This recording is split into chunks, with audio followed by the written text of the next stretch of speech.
भोकरदन तालुक्यामध्ये जे आहे का भाऊ, बाकी पाण्याच्या जे रोडचे जे व्यवस्था आहे ते बरोबर नाहीये. प्रश्न रोडचे आहे, पाणीचे आहे. त्या नगर परिषदची अवस्था लय खराब आहे.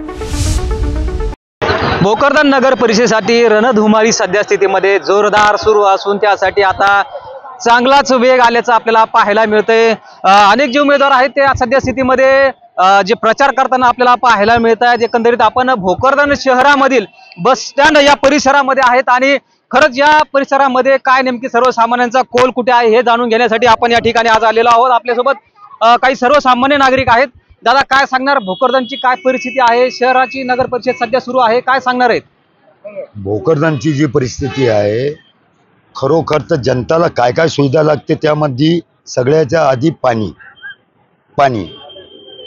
मी बघितलं मागं खडकपूर्णाचं पाणी सिल्लोड खालून पूर्ण ते सिल्लोड गेलेलं आहे. त्यामध्ये ते ऐकलं होतं की मान्य चंद्रकांत दानवे आणि अब्दुल सत्तार हे बसून इथं पाणी सोडण्याचं काम केलेलं आहे. परंतु ते नगराध्यक्ष इथं जर तुतारीचं जर झाला तर नक्कीच ते पाणी महिना दीड महिन्यामध्ये या जनताला इथं भेटू शकते. त्यानंतर अनेक ठिकाणी माझी नातलग इथं वार्ड भाग क्रमांक 7 मध्ये मी गेलो, तिथं नाळ्याची, डॅनिश लाईनची, पाण्याची जास्त सगळ्यात जास्त काही असन तर पाणीची समस्या इथं जास्त आहे. निश्चितच आपण पाहिलं तर या ठिकाणी मोठ्या प्रमाणामध्ये पाण्याची जी समस्या आहे ती कायम असल्याचं बोललं जातं. आणखीन काही बांधव या ठिकाणी आहेत. दादा, काय सांगणार, कोणाची सध्या इथं काय प्रश्न आहेत प्रामुख्याने शहराची, काय सांगणार आहे? प्रश्न रोडचे आहे, पाणीचे आहे. अजून काय वाटतं, कोणाची सत्ता येऊ शकते? तुतारीची येणार आहे, शरदचंद्र पवार गटाची.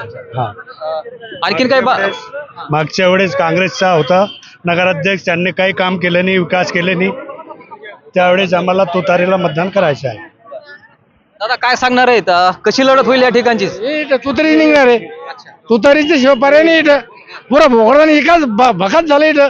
तुतारी शिवपर्याय नाही आता काही नाही. निश्चितच आणखीन काही बांधव या ठिकाणी आहेत. दादा, काय सांगणार, नगर परिषदेची कशी परिस्थिती आहे या ठिकाणची सध्या, काय सांगणार आहेत? त्या नगर परिषदची अवस्था लय खराब आहे. इथं गेल्या मागच्या पंचवर्षीला काँग्रेसची सत्ता होती, काँग्रेसनं काही काम केलेलं नाही. इथं रोडची, नाल्याची, पाईपलाईनची, पाण्याची प्रत्येक याची समस्या आहे. इथं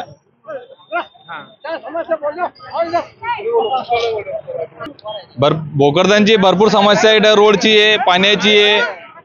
काही लोकांना घरकुलं भेटले नाही, त्याची समस्या आहे.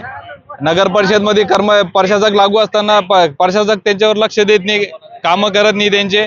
आणि काँग्रेसचं कार्यकाळ 10 वर्षाची कार्यकाळ काँग्रेसचा होता, ते काँग्रेसच्या कार्यकाळामध्ये काहीच कामं झालेलं नाहीये. यावेळेस आम्हाला भाजपचं नगराध्यक्ष करायचंय. निश्चितच आणखीन काही बांधव आहेत. दादा, काय सांगणार, प्रामुख्याने या ठिकाणच्या काय समस्या आहेत, काय सांगणार? भोकरदन तालुक्यामध्ये जे आहे का भाऊ, बाकी पाण्याच्या जे रोडचे जे व्यवस्था आहे ते बरोबर नाहीये. ते काही जुने कामं केलेले होते, तिथे जिथं पाईपलाईन करायची असती नाडीची, ते बारीक पाईपा टाकून दिले. मग मोठ्या पाईपात ते पाणी पास होत नाही लहान पाईपामधून. त्याच्यामध्ये कसं परेशानी होती, लोकांना नळाचं पाणी जे आहे ना, नाडीतला पाणी प्यावं लागतो. कसं आहे, बाकी भोकरदन तालुक्याचे जे गाड्या आहे लहान काही ठिकाणी विकास झालेला आहे, काही ठिकाणी विकास झालेला नाही आहे. त्याच्यामुळं काय माहिती आहे का, असं भेदभाव आहे इथं. भेदभावामुळं काय झालेलं माहिती आहे का, कोणाचा काय होईल याचं इथं कोणी सांगू शकत नाही भोकरदन तालुक्यामध्ये. कोणाचे जे नगराध्यक्ष जे जुने कार्यकर्ता होते त्यांचे कसं आहे, त्यांचे नीट कामं झालेले आहे. लेकिन जे गरीब दुबले होते का, त्यांचे काहीच काम झालेले नाही. काय वाटतंय, कोणाकडे कोल आहे तुमच्या ह्या वर्षी जे आहे का, आम्हाला जे आमचं काम करून देईन आम्ही त्याचं काम करणार आहे. बाकी याच्याबद्दल आम्ही कोणाचं नाव घेऊ शकत नाही आणि सांगू शकत नाही. आणि इथं भोकरदन तालुक्यामध्ये जे अतिक्रमण जे नगराध्यक्ष जे होते, आमदार खासदार जे बी होते, त्यांना काय केलेलं माहिती आहे का, अतिक्रमणाचं जे मॉडेल आहे ते अतिक्रमणाचं बी काही निवेदन काढावं, आमचा अशी विनंती आहे. आणखीन दादा, काय सांगणार आहेत तुम्ही, या नगर परिषदेवर कोणाचा झेंडा असेल किंवा काय या ठिकाणी विकास कामे झाली? काहीच नाही झालेले विकास काम.